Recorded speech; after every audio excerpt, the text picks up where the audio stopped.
Pathetic people like you don't deserve credit anyway.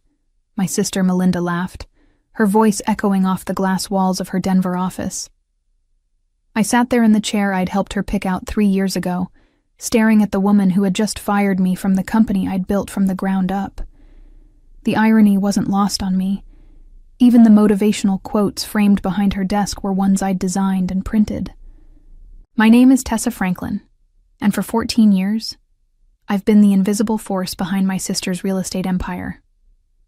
At 43, I'm a graphic designer and marketing strategist who foolishly believed that family meant partnership. Every logo, every website, every sales funnel that made Melinda's company successful came from my hands, my creativity, my sleepless nights. I never charged her a penny because she always called it our future. But sitting in that sterile office, watching her smirk while her best friend Chelsea York lounged in the corner scrolling through Instagram, I realized there was no our anymore. There probably never had been. "You're out," Melinda had said just moments before, not even bothering to look up from her oversized mahogany desk. Chelsea brings a younger energy to the brand. Fresh perspective, you know? I looked at Chelsea, a 26-year-old influencer whose biggest professional accomplishment was getting 50,000 followers by posting workout videos in designer athletic wear. Her resume consisted of sponsored posts for protein powder and teeth whitening kits. This was who Melinda thought could replace 14 years of my expertise. "What about everything I've built here?" I asked, my voice steady despite the earthquake happening inside my chest. "You should be grateful I let you help," Melinda replied, finally meeting my eyes with that cold stare I'd seen her use on difficult clients. Most sisters wouldn't have been so generous. The word generous hung in the air like a toxic cloud. Generous. For 14 years of free work, for building her entire digital presence, for creating the brand identity that made her millions, for designing every marketing campaign that brought in her biggest clients. Chelsea giggled from her corner. "Don't worry, Tessa. I'm sure you'll find something. Maybe try Fiverr?" That's when something inside me shifted. Not anger. Something colder. Something more calculating. I stood up slowly, gathering my purse and the single notebook I'd brought to what I thought was going to be a strategy meeting. "You're right," I said, walking toward the door. I should be grateful. Neither of them caught the edge in my voice. They were too busy celebrating their brilliant business decision to notice that I hadn't said I was grateful, just that I should be. Growing up, Melinda had always been the golden child. 3 years younger than me, she possessed the kind of effortless charm that made teachers overlook her missing homework and parents excuse her broken curfews. I was the responsible one, the one who cleaned up her messes and helped her study for tests she hadn't prepared for.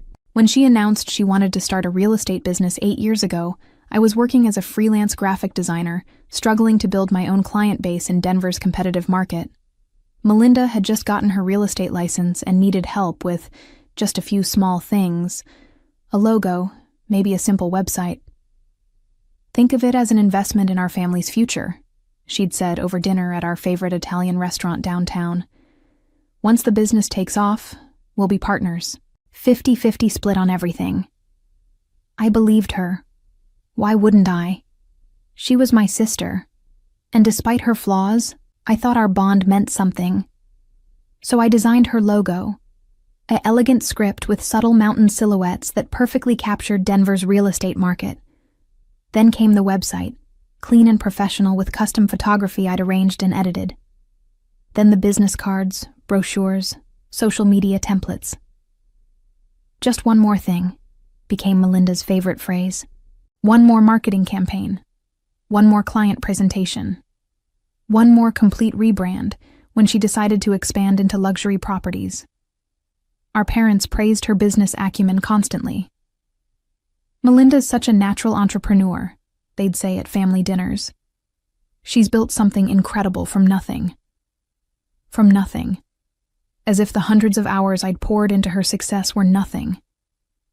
But I kept working, kept believing in that future she promised. When she bought her first office, I helped her choose the furniture and designed the interior graphics. When she hired her first employee, I created the training materials and employee handbook. When she won Realtor of the Year 3 years running, I designed the marketing materials that announced it to the world. I watched her grow from selling starter homes to dealing exclusively with multi-million-dollar properties. Her client list read like a who's who of Denver's elite: tech executives, professional athletes, entertainment industry moguls. The commissions were enormous, and the success should have been ours to share. Instead, I remained the invisible sister. At industry events, she'd introduce me as my sister who helps out with some design stuff. If clients complimented the marketing materials, she'd smile and accept the praise without mentioning my name. When other realtors asked about her secret to such polished branding, she'd talk about her natural eye for design.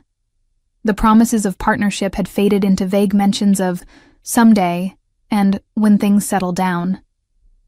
But things never settled down. They only grew bigger, more successful, more profitable. And I remained exactly where I'd started, working for free, building someone else's empire. The first crack in my faith appeared 6 months ago during our quarterly review meeting. I'd spent 3 weeks developing a comprehensive digital marketing strategy that would have expanded Melinda's reach into the commercial real estate sector. The presentation was flawless: detailed market analysis, projected ROI, implementation timeline, budget allocations. "This is impressive work," Melinda had said, flipping through the bound presentation I'd printed and assembled myself. "Really impressive." I felt a surge of hope. Maybe this would finally be the moment she acknowledged my contributions properly. Maybe this would be when she brought up the partnership we'd discussed for years. Instead, she closed the folder and slid it across the desk toward me. "I'm going to hold off on this for now. Chelsea's been giving me some ideas about social media marketing that might be more our speed." Chelsea had been hanging around the office more frequently, offering unsolicited advice about authentic engagement and influencer partnerships. Her suggestions usually involved hiring her friends to post about properties in exchange for free clothing or restaurant gift cards. "Melinda," I said carefully, "commercial real estate could increase your annual revenue by 40%. Chelsea's ideas are fine for residential social media, but they won't work for attracting serious commercial investors." "I appreciate your input," she replied in the tone she used with overeager clients, "but I think I know my business better than anyone." My business. Not our business anymore. That same week, I discovered she'd implemented one of my campaign ideas without credit, presenting it to a major client as her own innovative strategy. When I confronted her about it, she laughed it off. "Come on, Tessa, we're family. What's mine is yours. What's yours is mine, right?" Except it only worked one way. My ideas became hers, but her profits never became mine. The second crack appeared when she hired a new assistant and offered her a starting salary that was more than I'd earned in the past 2 years of freelance work combined. When I mentioned this seemed unfair, given my contribution to the company's success, Melinda's response was swift and cold. "You choose to work for free. That's not my problem." Choose. As if I hadn't been promised partnership. As if 14 years of building her empire wasn't worth compensation. The final crack became a complete break 3 weeks ago when I overheard her on a phone call with a potential investor. She was describing her company's proprietary marketing strategies and innovative branding approach that set her apart from other real estate firms. Every strategy she described was mine. Every innovative approach had come from my research, my creativity, my expertise. She was selling my work as her unique vision, and she was commanding premium prices for it. That's when I realized the truth I'd been avoiding for years. Melinda had never intended to make me a partner. I wasn't her business collaborator. I was her free labor source, and she planned to keep it that way forever. The morning Melinda called me into her office to fire me, I'd actually prepared a proposal for expanding our services into property management. I'd spent the previous weekend researching market opportunities, creating financial projections, and designing a complete branding package for the new division. It represented 60 hours of work, that could have generated an additional $200,000 in annual revenue. I walked into her office with that proposal in hand, ready to present what I thought could be our biggest opportunity yet. Instead, I found Chelsea lounging in the client chair, her phone propped up against a coffee mug as she recorded herself applying lip gloss. "Perfect timing," Melinda said without looking up from her computer. "I was just telling Chelsea about the changes we're implementing." The way she said "we" made my stomach tighten. There had never been a "we" that included anyone but Melinda and me, and even that had been mostly theoretical. "What kind of changes?" I asked, settling into the other chair and placing my proposal folder on my lap. Chelsea giggled and pointed her phone camera at me. Should I include her in my story? It might be cute, like a before and after thing. "Chelsea's going to be taking over all our marketing and branding initiatives," Melinda announced, still typing. "She's got fresh ideas and a better understanding of what modern clients want." The words hit me like cold water. I glanced at Chelsea, who was now applying highlighter while holding her phone at arm's length. Her understanding of modern clients came entirely from sponsored Instagram posts and TikTok trends. "Melinda," I said slowly, "she doesn't have any experience in real estate marketing, or any kind of professional marketing." "She has 200,000 followers," Melinda replied, as if that settled the matter. "Influence is the new marketing." I thought about the sophisticated lead generation systems I'd built, the targeted advertising campaigns that had brought in their highest value clients, the brand identity that commanded premium prices in Denver's competitive market. All of it reduced to Instagram followers. "What about the property management expansion?" I asked, holding up my proposal. "I've worked out all the details. We could launch within 3 months." "We?" Melinda finally looked at me, and her expression was colder than I'd ever seen it. "There is no we, Tessa. There never really was." The proposal folder suddenly felt heavy in my hands. 14 years of collaboration, partnership promises, and family loyalty condensed into one brutal sentence. Chelsea lowered her phone and gave me a sympathetic look that was probably meant to be kind but felt condescending. "Don't take it personally. Business is business, you know." Business is business. From someone whose business experience consisted of unboxing packages on camera. "So what exactly are you saying?" I asked, though I already knew.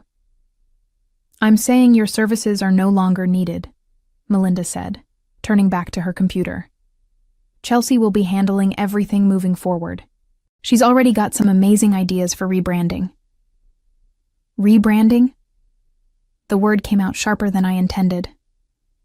"You want to rebrand the company I built?" "You didn't build this company," Melinda snapped. "You designed some logos and made some websites. I built this business through relationships, sales skills, and market knowledge. Don't confuse doing a few favors with being a business partner." A few favors. 14 years of creating every piece of marketing material, every client presentation, every digital asset that made her company successful, reduced to a few favors. "You're right," I said, standing up. I was confused. Something in my tone made Melinda look up again, but I was already moving toward the door. "Oh, and Tessa?" she called after me. "I'll need you to send over all the login information for the website and social media accounts. Chelsea will need access to everything." I paused at the door. "Of course. I'll make sure she gets everything she needs." Neither of them heard the edge in my voice. They were too busy discussing color schemes and aesthetic vibes to notice that I hadn't actually agreed to hand over anything. Walking out of Melinda's office, I felt strangely calm. The betrayal hurt, but it was overshadowed by a crystal-clear realization. I had more power in this situation than either of them understood. For 14 years, I'd been meticulous about protecting my work. Every logo, every website design, every marketing campaign I'd created remained under my copyright. The contracts we'd never formally signed worked in my favor. Without explicit transfer agreements, all intellectual property belonged to the creator. That was me.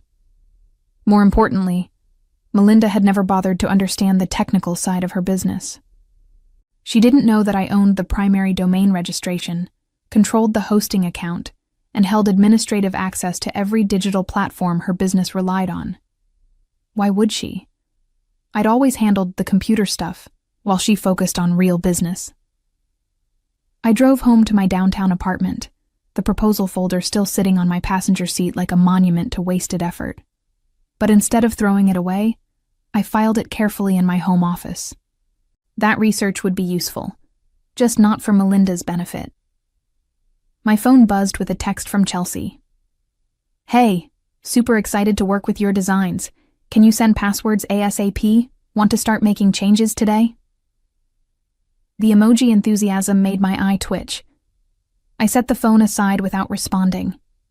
Over the next few hours, I made a systematic inventory of everything I'd built for Melinda's company. The main website, built on my hosting account with my administrative credentials.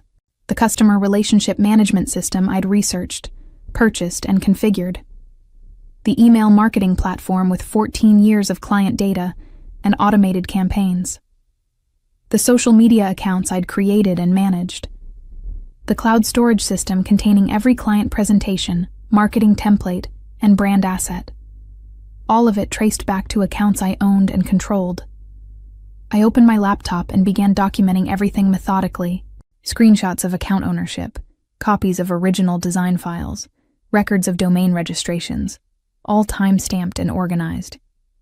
If this became a legal matter, I wanted comprehensive evidence.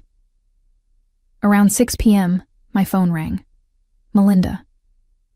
"Tessa, Chelsea's having trouble accessing the website backend. She needs the admin login." "I'm sure she can figure it out," I replied. "She's got all those fresh ideas, right?" "Don't be difficult. Just send her the information." "Actually, Melinda, I've been thinking about what you said today, about how I've been confused about my role in the business." Silence on the other end. "You're absolutely right. I was confused. I thought we were partners working toward a shared future. But you've clarified that I was just someone doing favors." "Tessa. So I've decided to stop being confused. No more favors." "What does that mean?" "It means I'm reclaiming ownership of my work. All of it." Another long silence. "You can't be serious." "I'm very serious. Every piece of intellectual property I created for your company remains my legal property. The website, the branding, the marketing systems, all of it was created under my copyright." "That's ridiculous. You can't just—" "I can, and I am. You said business is business, right? This is business." I hung up before she could respond. Within an hour, Chelsea had texted me 6 times, each message more frantic than the last. Then Melinda called again, then texted, then called from the office number. I ignored them all. Instead, I opened my laptop and began the process I'd been unconsciously preparing for, since the moment Melinda dismissed 14 years of my work as a few favors. It was time to show her exactly what those favors were worth. Friday evening, I sat at my kitchen table with my laptop open and a cup of coffee growing cold beside me. Outside my windows, Denver's downtown lights twinkled like a circuit board, and I felt oddly peaceful for someone about to dismantle a business empire. I started with the website.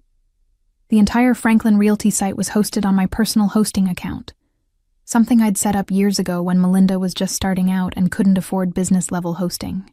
I'd maintained it ever since, upgrading the service as her business grew, paying the bills from my own credit card and never asking for reimbursement because it was supposed to be our investment. With a few clicks, I revoked administrative access for everyone except myself. Then I set the site to private, displaying only a simple message. "Site under maintenance. Please check back soon." Next came the email system. Melinda's entire client communication platform ran through a professional email service I'd researched and configured. Every automated follow-up sequence, every client newsletter, every lead nurturing campaign, all of it flowed through systems I'd built and managed. I suspended the account. The customer relationship management platform was next. 14 years of client data, Sales pipelines and automated workflows disappeared behind a login screen that only I could access. Then the social media management tools, the automated posting schedules, the advertising accounts with their carefully crafted campaigns and optimized targeting. One by one, I reclaimed control of every digital asset I'd created. My phone buzzed constantly with increasingly desperate messages from both Melinda and Chelsea. I let them go to voicemail while I worked systematically through my list. The final step was the most important, backing up everything valuable and then changing the passwords on every account. Not out of spite, but because these were my creations, my intellectual property, and I had every legal right to protect them. Around 11 p.m., I received a call from a number I didn't recognize. "Tessa, this is David Chen from Franklin Realty." I recognized the voice of Melinda's top-performing agent. "I'm sorry to bother you so late, but we've got a major problem. None of our systems are working. The website's down, emails are bouncing, and I've got clients trying to schedule showings who can't reach us." "Have you talked to Melinda about this?" "I've been trying to reach her for hours. She's not answering her phone. Look, I don't know what's going on between you two, but I've got a $2 million deal that's supposed to close Monday morning. My clients are panicking because they can't access the virtual tour or property documents." I felt a twinge of sympathy for David. He was a good agent who'd always treated me respectfully. But his problem wasn't with me. "David, I'm no longer affiliated with Franklin Realty. You'll need to work with Melinda and Chelsea to resolve any technical issues." "Chelsea? The Instagram girl? Tessa, she doesn't know anything about our systems. We need you." "Then you should discuss that with Melinda. She made her position very clear today." After I hung up, I sat back and considered what I'd done. Some might call it revenge, but it felt more like reclamation. For 14 years, I'd built something valuable and given it away freely in exchange for promises that were never fulfilled. Now I was simply taking back what had always been mine. My phone rang again. This time it was Melinda, and this time I answered. "Tessa, what the hell have you done?" I stopped being confused. I replied calmly. "You wanted fresh ideas and younger energy. Figure it out. You can't destroy my business like this." "I'm not destroying anything. I'm just no longer maintaining it for free." By Monday morning, Franklin Realty was in complete chaos. The phone calls started early.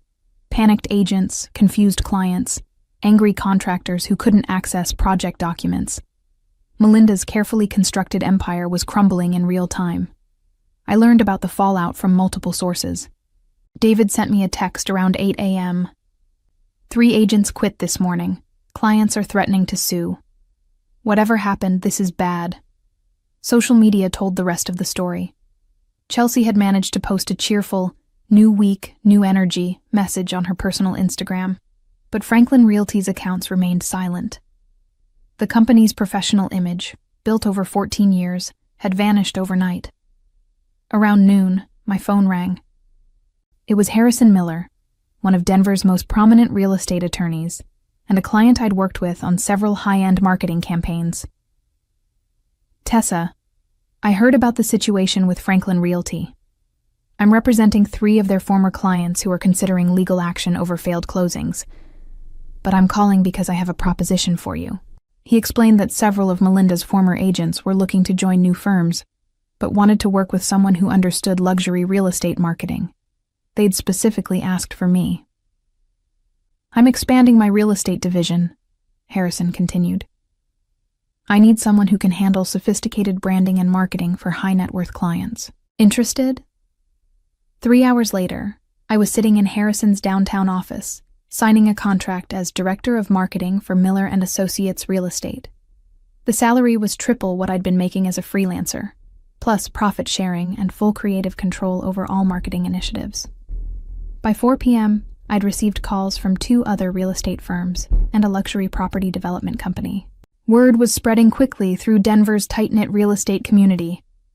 Tessa Franklin was available, and everyone knew she was the creative force behind Franklin Realty's success. My phone buzzed with a text from an unknown number. "This is Chelsea. Melinda told me to ask if you'll come back. She says she'll pay you this time. I deleted the message without responding. 3 weeks later, I was settling into my new office at Miller & Associates when Harrison knocked on my doorframe. "Have you seen this?" He handed me a printed email. It was a press release announcing that Franklin Realty was rebranding as Elite Denver Properties under new management. I read through the announcement with interest. Melinda was listed as founding partner, but the CEO position had been given to someone named Robert Hayes, a veteran realtor I'd never heard of. Chelsea wasn't mentioned at all. "Word is that her investors forced the management change," Harrison explained. "Apparently, losing 30% of their agent roster in 2 weeks was the final straw." That afternoon, I received a certified letter from Melinda's attorney demanding the return of proprietary business assets and confidential information. I forwarded it to my own lawyer, who responded with a detailed explanation of intellectual property law and copyright ownership. Within a week, that legal posturing dissolved into silence. Meanwhile, my new career was flourishing. The marketing campaigns I developed for Miller & Associates generated a 40% increase in qualified leads within the first month. 3 of Melinda's former top-performing agents had joined our firm, bringing their client relationships and first-hand knowledge of what made my strategies so effective.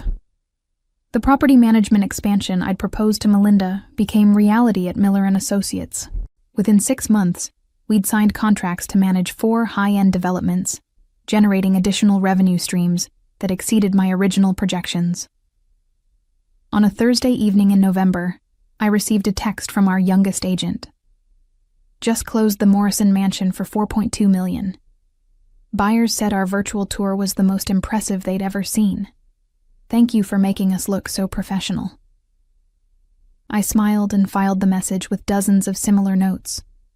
It felt good to be appreciated. But more importantly, it felt good to build something that was truly mine.